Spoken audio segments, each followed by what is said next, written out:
Yeah, thanks again for coming. I guess this is a sold-out Game Sound Con, which is awesome. It's like 800 people here, like record amount. This is like my 9th time presenting at Game Sound Con. I've been here a few times. And as far as my own background, I started in video games in 1994 at Electronic Arts. Worked on a game called NBA Live. That was the first one, NBA Live 95. And then also another game called International Soccer for the Sega Genesis. But I'm going to talk about different games, 4 different games for this one. So basically on the composition side of things. So there's Counter-Strike. I did one song for a music pack there, so I'll go over some details there. And then I can actually use this. Here, I don't need to have a laser pointer. I can use this thing. Then this is NBA Jam here. That was at Electronic Arts in 2010. It was not the original one, not the arcade one. But, we did all right sort of, capturing the essence of it. Then this is a game called Eco. It's a game sort of meant to learn about how to balance the environment with sort of the economy. You're supposed to save this small planet from this impending meteor. I always get those confused. And then over here, this is SimCell. It's an educational game, and it's sort of, I'm going to bring that one up to talk about generative music. All right, so I guess we'll do a show of hands just to get some exercise. Anybody here a composer? Okay, we got a few. That's good. For people that aren't, that's awesome. Anybody here a programmer? Yeah, I do programming as well. Cool, awesome. Thanks. Represent. So yeah, that's how I got my start in game audio, was actually programming. Well, technically I did Q and quality assurance, but mainly it was on programming side of things at Electronic Arts. And then, whatever, fast forward to 2012, and I started the School of Video Game Audio. And it's an online school that teaches different game audio middleware, okay? And you can check it out. I did not make a QR code, because you can probably type that into your phone, sovga.com. It's pretty short.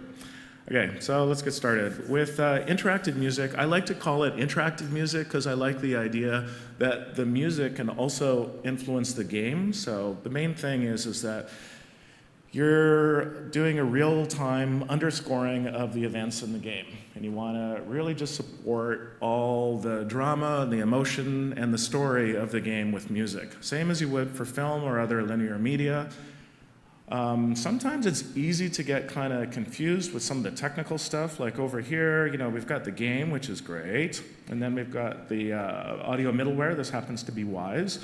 And sometimes I know that for me, I've been a little bit like, oh gosh, I got to really do all the techie stuff. But sometimes it's good to refocus and realize it's really about the music. So even though things can get quite technical, it's fairly basic. So similar to MIDI, we're sending events. So in MIDI, those would be note events. So you're starting a piece of music, ending a piece of music, and then the parameters, although once again, it can get kind of, confusing and jargony and stuff with Wise. They're real-time parameter calls, right? RTPCs. But really, they're just parameters, and then you can just sort of shorten that down to controller messages, right? You're just sending continuous information from the game to influence what's going on with the music, okay? So when we break it down, really what we've got is branching and layering, and then if you want to get sort of, involved in the note type stuff, then there's also generative. So this is the way that I break it out. Some people break it out to horizontal and vertical, but I always get those confused. So I just call it branching and layering. So with branching, we're going to look at Counter-Strike Go and NBA Jam. And then with layering, we'll have a look at Eco, and then generative stuff. There's a few projects here that I'll add on to SimCell, Tanks and Asteroids. All right. So here's some of the tools. We've already had a look a little bit at Wise, and I will give a demo of a couple of these, actually almost all of them, which will be kind of fun. So there's Fmod Studio, there's Wise, Unreal, Unity. I thought this was kind of fun because Unity, it does have other, game audio kind of interface stuff, but a lot of the times you actually will be using code. And that's the reason why a lot of the times you'll be using like a plugin that allows you to stick Fmod or Wwise in there. With Unreal, they've done a lot of work on their audio engine, and I was just talking to one of the audio folks yesterday, and they might be also doing some improvements to allow you to put music, like interactive music in there easier, rather than having to create this huge, like, you know, whatever, blueprint / meta sound thing to do it the way that it is now. Oh gosh, and this is supposed to be custom. Sorry, that's not Unity. So a little typo there. All right, so as far as the ways of breaking it down, branching just sort of jumps in time. So it means that you're playing a piece of music, something happens in the game, and then usually at the end of the bar or something that makes sense musically, you jump to a different section of the, you know, your track or a different track, right? This will happen, say, if you're moving from like, I don't know, whatever, like a above ground area to a below ground area. And you could make that so that it's quite seamless. And yeah, I'll show you an example of that soon enough. As far as the mix, you know, that's basically just layering. So you've got your stems. So these are the tracks that you have exported out to the game, where it's sort of a minimal set of groups of instruments, like flattened out, same as you might do for a like a film mix. But with games, it's more malleable. So I'll show you some stuff on how to break those down, because like everybody does stems differently, and that's totally fine, not a problem. You know, it's just depends on the game. You make it work for you.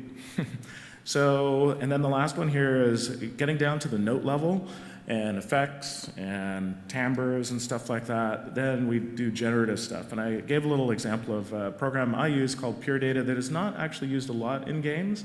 But these days, if we're doing generative stuff, it's probably like in Unreal Engine 5. All right, so here you go. You know, interactive music, branching. Like I said, you just branch to a new section. We're playing this chunk here where this arrow is, and the time is going here, and then usually you'll wait until you quantize it to like a bar or something like that, and then you'd skip this section here and go to section A, or you might go to section B. Okay? And you can also define markers and other things, like say, if you wanted to jump into when the vocals start or something like that, you know, you can just do what you want, you know? And so here we go. Now we get into a demo. I have this one pre-recorded because, I mean, I didn't really have access to the game, so I got asked to do a track for Counter-Strike Go. It's a music kit that was from like about 2 years ago now. And if you ever get the chance to work with Valve, definitely, please do. It's a little bit tricky. It's kind of like they typically ask you to do stuff, but who knows? Maybe there's a way of nudging them as well. I remember at a GSC, sorry, I'll keep this short, but they had like this cube, and they had like one door in it. And then everybody was like lined up to get into it. So anyways, Valve, that makes Counter-Strike Go, is a bit of a funny company. So with this arrangement here, this is the start round. So when you go into the game, the music kit will basically replace the existing music. And then what I did as a composer is gave them you know, definitions on when the music could actually, like, instead of always starting at the start, it could start in sort of a bar or 2 bars or 3 bars or 4 bars, or like, man, this section here, I actually didn't want to break it up. And then, you know, so you sort of understand that the reason why we do this is so that it's not repetitive every time we go and start a new round. It'll actually start partway through, okay? And then I'm not sure if it loops. Maybe it does loop if you take your time. But then when it comes back to the start again, then it can jump into a different section as well, okay? So let's have a look at this. So I'll show you the start round sequence. This is how I basically, as a composer, I wanted to challenge myself. So with this one, it isn't a DAW, but I did everything DAW-less. So the center piece that I used was a Digitech, the Electron, the first one, not the second one. This was 2 years ago. So I had the Digitech as sort of my main sort of sound source, and then I mixed in the Game Boy. So I do a lot of chiptune stuff. So I do like LSDJ and stuff like that. I perform that live. I've done like full soundtracks using like, you know, the NES sound spec, and then also the Sega Genesis sound spec. And so I really like mixing that stuff in.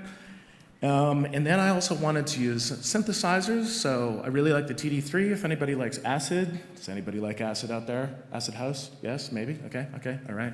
Got a few acid heads? Just joking. So we can start that, it's early in the morning. So I had two TD3s, which are the Behringer, like sort of 303 ripoffs, which I actually really like. They're really angry sounding, and I fed them back into each other for feedback and made it really squealy. And then my final element was a human, which is awesome. I love working with people, so I had a soprano. She is a classically trained opera singer. So I don't know if you will hear a bit of her, Leanne. She's actually a high school buddy of mine. So I mixed those four elements together because I wanted to do something weird, because with Valve, they're just like, hey, make a track. You can even send in like an existing track if you wanted to. But I was just like, no, I want to do something new and weird, because life is short and it should be weird. Okay.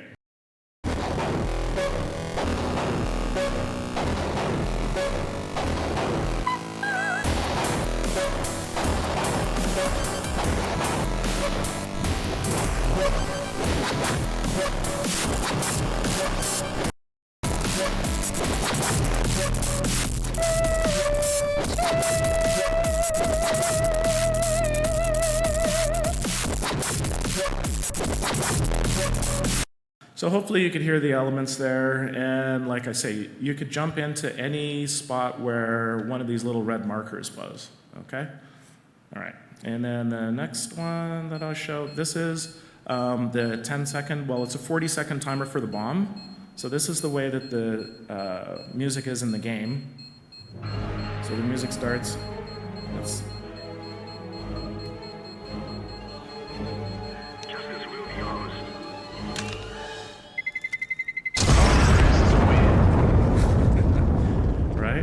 So it's not super interactive, but you do have to deliver to Valve two different pieces of music for the sort of 30 seconds before the 10-second timer, and then the 10 seconds at the end. Okay, so now we'll hear mine, because, whatever. I hadn't played the game with my music kit, so here we go. And hopefully it'll be nice and loud. So that's chiptuning stuff, beats, digitac, okay, over here. Digitac, synthesis,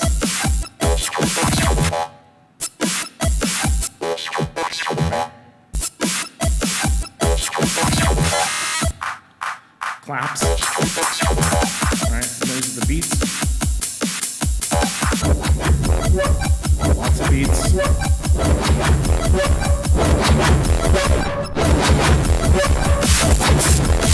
10 seconds. 10 seconds. And then it blows up. Okay? All right? So there you go. Yeah, very minimal sort of set of elements. And there we go for Counter-Strike stuff. Now I'll switch over to branching stuff that I did for NBA Jam. That was in 2010, so that was several years previous.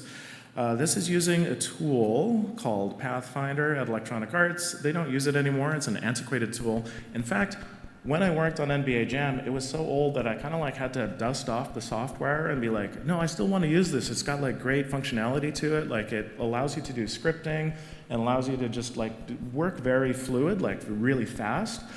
And then of course at the 11th hour, there was a crash bug. The team was just like, oh yeah, it's got to be audio. It's got to be audio. So thank goodness the audio coder that was helping me out to integrate Pathfinder, he stayed the evening and made sure that it was actually, had to prove that the crash bug was not in audio, and so we were able to keep it. Otherwise, I would have had to throw all my stuff away and start over again. I don't know if anybody's worked in the business, but sometimes when those technical sort of, the rug gets pulled out from underneath you, it just sucks. So. Anyways, this is what it looks like in Pathfinder, and if we look here, this is the main section of music that I'll be looking at, and it's the same sort of idea, is that you can start at the start, the sort of like, maybe sort of zoom in there, sorry. I can start here at this is probably bar 8, or I could start at bar 24, and then on the side here, The intensity goes from 0 to 127, because this is like MIDI, right? And so when it's low intensity in the game, it'll play this track, and then when the intensity of the game goes higher, then it goes up to here. And you can see this is the way that I delivered the files. I did remixing on this one, so the contractor basically was the one that defined the names, but we ended up changing the names for release. Okay, and you'll see that again in the future as well. So, similar idea, and if we go to the next page here, okay, great. So this one probably will need to turn, I'll turn the audio down on my side, then hopefully that'll work nicely. So with this one, I'm going to demo this. It's called Take It to the Hole, and originally it was called Funk Yo Mama, which did not make it through on EA. Because those tracks, they went into EA tracks and stuff like that. So, yeah. And I used FL Studio, Fruity Loops, but it's FL Studio. I love working with it. It's super fun. Of course, these days, I also use Reaper and whatever tool is sort of appropriate. Did some making things louder there. Here I'm doing an EQ thing. This is a slicer. And so with the remix stuff, this is the low intensity here. Okay, if we look, see, low int. And then over here, I started working with the high intensity, and then I just sort of stripped stuff out for the low intensity part of it. Okay, and then over here, if you've ever played the game, that's when you're on fire. And, that's like super intense. The ball's on fire. You're on fire. The audience is not on fire, but, it's an intense part of the game. So if we listen to this, this is the low intensity, the chill music.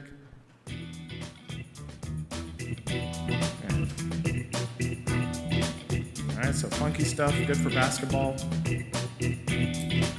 So it'll be playing that when the game's just sort of like chugging along, and then when things get interesting, it'll switch over to the high intensity. Alright. So this one the mix has more horns. Alright. Just more sort of intense. Right? But still funky. Keep it funky. Alright. And then if you go on fire, it sounds like this, which has a fire sound in it. Scratching.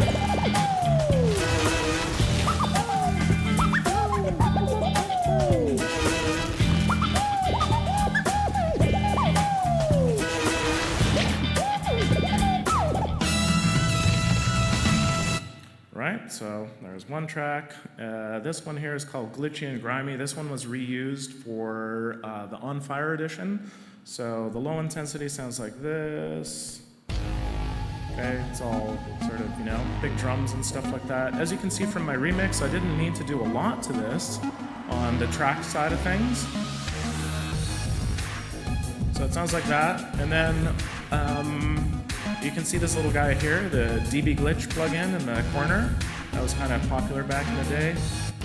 So when we switch to high, it's more glitchy. It's got more real-time effects, or not real-time, but like effects that I added in the DAW. So like record grab kind of, stuff.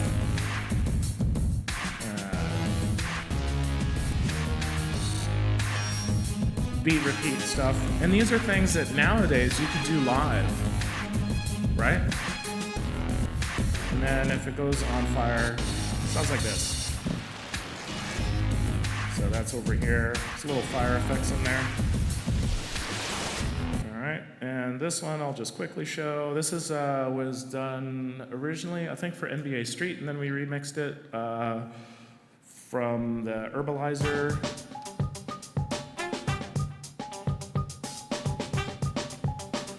So, this track name did get through. You can talk to me after to ask what it's about. It's sort of funny. And then the high intensity is here, heavier drums. So that whole drum thing I added, you can see it down there in the MIDI stuff. And then on fire is like this. Scratching, more horns.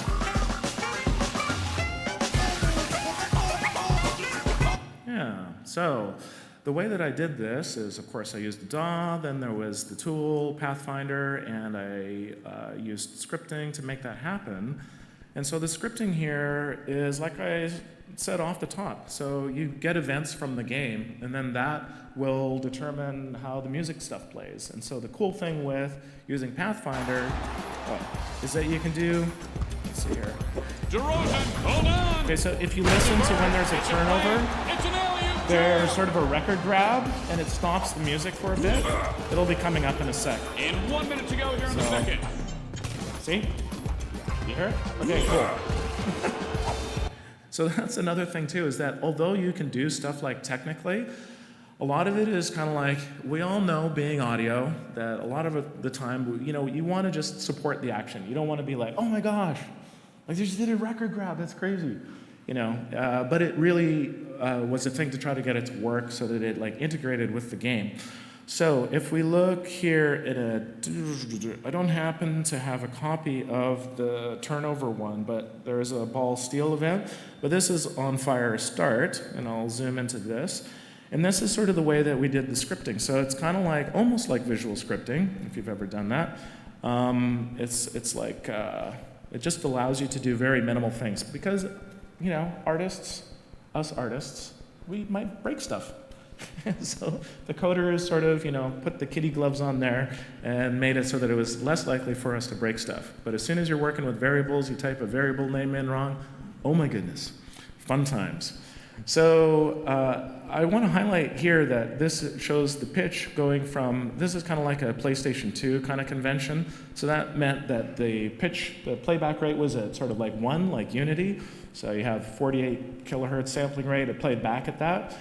And then if it was going to play back at half speed, it would be half that number. So 2048 would have been playing back at half playback rate.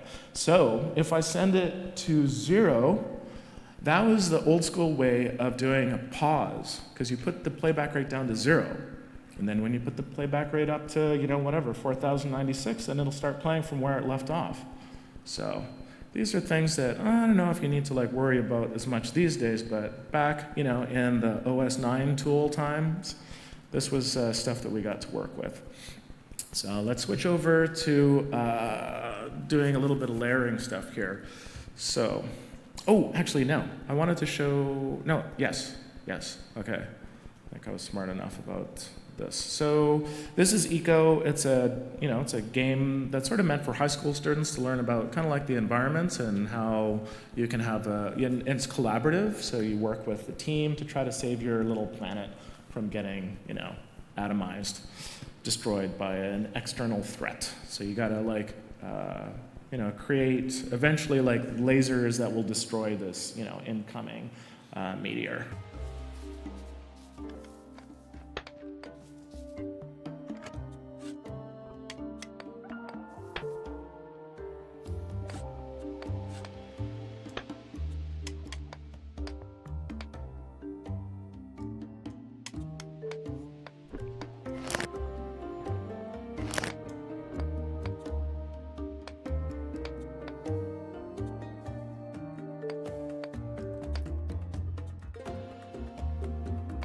Get different skills, you make stuff, and sort of become more technological over time, and eventually can build these lasers, right?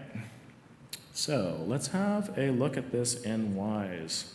All right, so this is my full project for the Eco game, and I did the music design for this, but the composer was Phil Ilani. He was a student of mine, really amazing jazz guitarist. He toured around the world and stuff like that, and he just, I don't know, he's weird too. And so I really like his work, and he was a great fit for the project.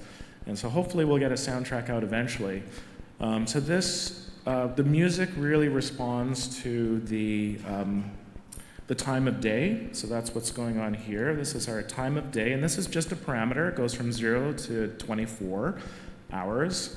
And if I put it up to here, then we'll get the full mix, okay? So if I go to this, I think here, music segment, yay, okay. Okay, so remember what I was talking about with stems. So They're always done differently, and the way that I have been doing it more recently is trying to break it down to things, because you don't want to have too many stems, because then you're taking too many resources, not just the fact that you're jumping all over the disk or whatever, like hard drive, or taking up a bunch of memory. Like say if you had 32 different stems, do you really need that many stems? Probably not. So, and also it's like a comprehension issue too. Like I don't want to have to think about like each track being different. I just want to go like, yeah, here's sort of 4 different layers. And so for the bed layer here, this one is sort of the minimal sort of mix that I'm going to want. And then I add a harmony layer, a melody layer, and a percussion layer. And it takes a little bit of time working with the composer to figure out sort of when you can mute those in and out, and so that it doesn't sound strange, right? But here, let's have a listen to this, and I'll sort of mute different things in and out. So I'll turn the volume down. Okay, so if I solo this, we can hear what the bed track sounds like, okay? So it sounds like this. Very minimal, but hopefully not too weird, like it doesn't sound like, it still sounds like a song. Okay, and then I add harmony layer, right, little swells, and then here's the melody, right, and then the percussion. So similar to when you jump on Yoshi, you get the percussion track. Okay, there's the full mix. And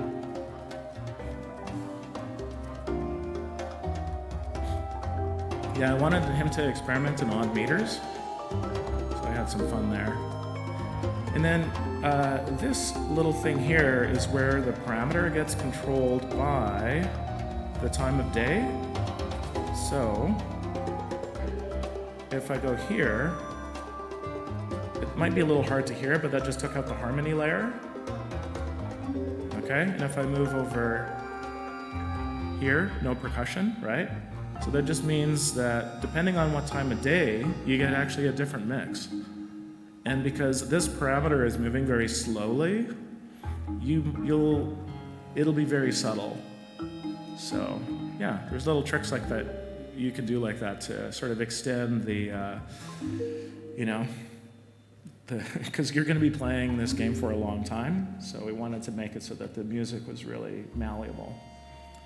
Okay, and there we go. Fades out at the end.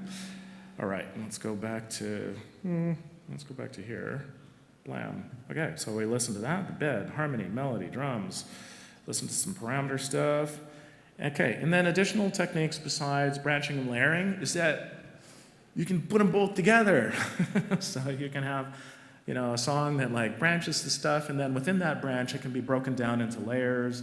You can do trickier stuff like adding overlays and stingers that are quantized, okay? And then you can do rhythmic effects like beat repeat stuff like I showed you that were baked in on NBA Jam, but you could do that real time now. You can do gating, LFO filter, all sorts of different things. So I want to show you demo Fmod Studio. It's kind of fun. Hey! Yes. Okay, so this is the tutorial music it plays while you're learning how to play the game. So it's meant to be sort of, static. Like as far as the intensity, it just sort of chugs along. But within Fmod Studio, like if you're sending events to it, you could say like, oh, hey, play the stinger. So I'm gonna do that. Come on. Okay, and like, right? So you got, and it ducks the rest of the music out, right? And it's also in tempo with the music as well, okay? So if we look at that, there's our stingers. We don't see it there, and this is one of the fun things with Fmod Studio is that it's got these things called parameter sheets. So we go over here and, oh, there's our stinger hiding over there. So if we play the stinger, you can even see it moving, the playback going through there. If we click on this, we can have a look and see that it's quantized to the beat, right? So if we took that off and we did stinger, then it would just play whenever, right? Just sort of goofy. But if we turn the quantization on, then it'll play, it'll wait until the bar's ready. Cool.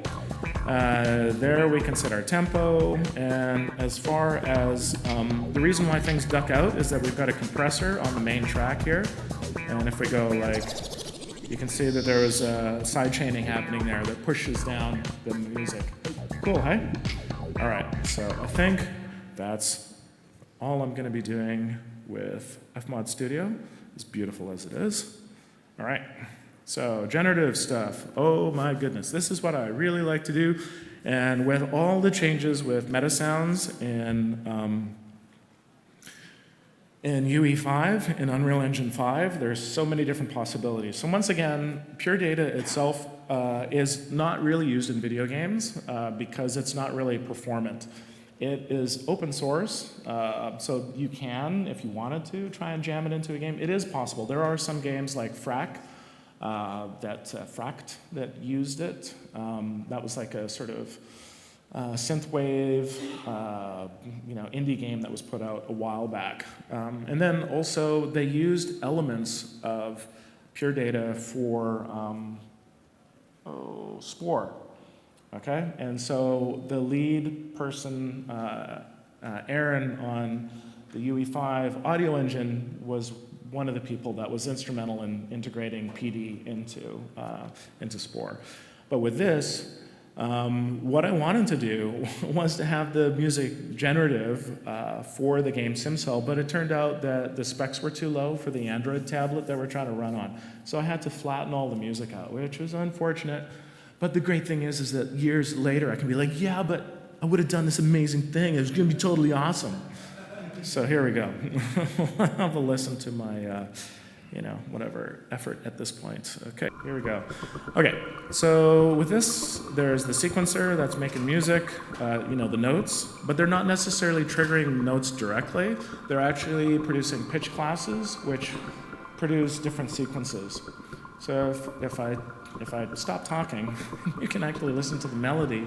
You'll hear that things repeat, and then they move to different melodies. Those are random-ish.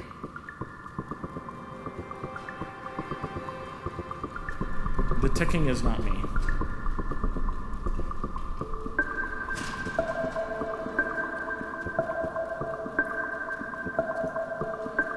All right, and if I move if I turn the tempo down, maybe I can play more with this with the tanks one. And yeah, that's a different, oh, maybe it is me. Let's just say it's me. Okay, and if I switch scenes, you hear the violin come in. That's when there's like, it's like stressful. You're getting attacked by a paramecium. I don't know. I know, oh my God, no. Yeah. Come on, mitochondria, you can do this. Here's the mixer on this side, and you can just, the main idea is that I can move between different sort of sets or scenes of music dynamically without having to do, tricky transitions and stuff. So as we play the end of it, there we go. Yeah, perfect, okay, thanks. It's missing some stuff there, that's fine. All right, so, not that one, here's the presentation.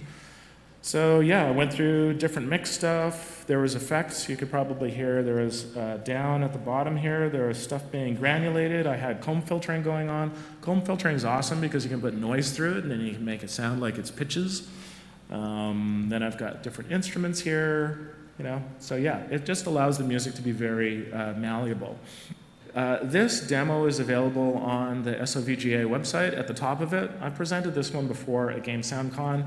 The game is very simple. It's just a tanks game, and then I integrated pure data with it, and all the sound effects, everything that's in the game, all the audio is all synthesis, no samples. All right, so no cheating. Okay, so let's have a look here at tanks. I got to open this thing up. And then I also got to work with Unity as well. So these two, they actually talk to each other using open sound control. It's just basically sort of like MIDI, but over, between two different programs that are running on the same machine. They can be on another machine, but That's how I decided to do it. And if you wanted to release this game, then what you could use is a different plugin that's called libpd, and then that actually puts Pure Data as a plugin integrated into the game itself. Okay, I just chose not to do it that way because this is more of a project meant for education. All right, so if I play this, okay, hopefully, okay, great. So it is playing some audio. Let me make the audio a bit louder. Yeah. So all the sounds are all synthesized. And this is what I was talking, oh, nice bass, is that you can have the music influence the game as well. So if you notice, the tanks are going up and down in time with the bass. Kind of fun, huh? Yeah. And if I shoot this guy here and reduce the tank health over there, music gets faster, more elements get brought in. Fun, hey? So these are the kind of things you can do with generative music. Okay? And if I look at the actual patch itself over here, okay, here's the music patch, and you can download this and check it all out yourself. All right? And so, whoopsies, here it is. So it's fairly straightforward. All the bass stuff is happening here. There's a kick drum, hi-hat, snare. This is all using what's called Euclidean rhythms. It used to be kind of like more edgy back when I was doing it, and now they've added it to all the Electron devices, and everybody with modular has, you know, their Euclidean generator. But it's a great way to generate sort of patterns, rhythmic patterns, right? Okay, so if I wanted to, I could change the sound of the bass. I could stop it, you know, the bass is gone. Or I could add basically like, let's see here. This would be amplitude modulation or ring modulation, okay? Not that spot, this one. Live patching, stressful. And then put that into here. Yeah, that sounds great. Maybe not a phaser, maybe a sine wave. Yeah. Now everything is atonal. All right? And we can go back to the original just like that. So the cool thing that I like about PD is that you can change it while the game is running, you know? And so I hope more systems allow you to do this, to do like live patching basically. All right, so, okay, there's that one, and let's go back here. Okay, so let's look at Unreal Engine 5 just quickly. So the audio system with UE5 is sort of split somewhat between blueprints, and you can do all your audio in blueprints if you want to, but really I do suggest also using metasounds as well, because they're quite powerful, and so it allows you to do digital signal processing, like DSP stuff, which is very neat. So with this blueprint, it looks at the metasound output system, and it does the same thing as the previous example of where it actually changes the game depending on the audio. Okay? So it shows the little laser blasts when it's, when the laser sound is playing. So let's have a look at that. I did this for November, so it's a contest that will be coming up soon that it's sort of focused on graphics, so using node-based ways of creating shaders and graphics. But for me, because UE5 audio, like on the Metasound side, is node-based as well, that, yeah, I decided to do that like 2 years ago. I didn't have enough time last year. I hope to have enough time this year because it's super fun. So I do a bit of graphics stuff too, so all the graphics here are all done through math. And if we look at the audio system here, this is that blueprint that we just saw, like in the, in the screenshot. And let's have a look at the Metasound patch as well. But actually, let's just play the game. So if I play this, yeah, so it's very simple. you know. So this project is maybe like 1 meg in size. There's no samples. All the music is also done using generative techniques. So if we, and you can see that the laser blasts happen when there's, actual sound of the laser blasts. And it's a little bit harder to see, but also the that sort of blur effect kind of like shimmers a little bit, sort of like the CRT effect, depending on how loud the audio is. So, yeah. And if we have a look at the Metasound patch, which is here, okay, it looks like, yeah, it's a little scary maybe, but I mean, it's making, both, all the audio, it's producing it all by itself. So let's just quickly zoom through here. I take the BPM in, I trigger stuff, I filter out some notes a little bit, then I use a scale, so I'm using a major scale there, and I am triggering notes on a square wave, and then also another square wave down here too. Okay, and if we go over here, then here's the mixer, and that is, it just basically makes things a little bit louder. Okay, so there's the stereo mixer. It gets stuff from up here too. This is the laser blasts, and let me try to zoom out. Okay, there we go. That's a little bit easier. Sorry, it's hard to do with the touchpad here, trackpad. And then I send this stuff out here, and this goes out to the blueprint. Okay, and then I've also got not only just like, melody stuff in there, but drums as well. So if I play this, I think it'll play actually without the game. Yeah, it does. So you can see all the stuff flowing through the Metasound as it's running. All right, pretty cool.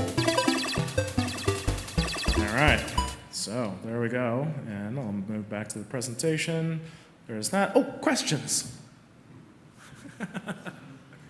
Yes. Thanks everybody for coming, and there we go.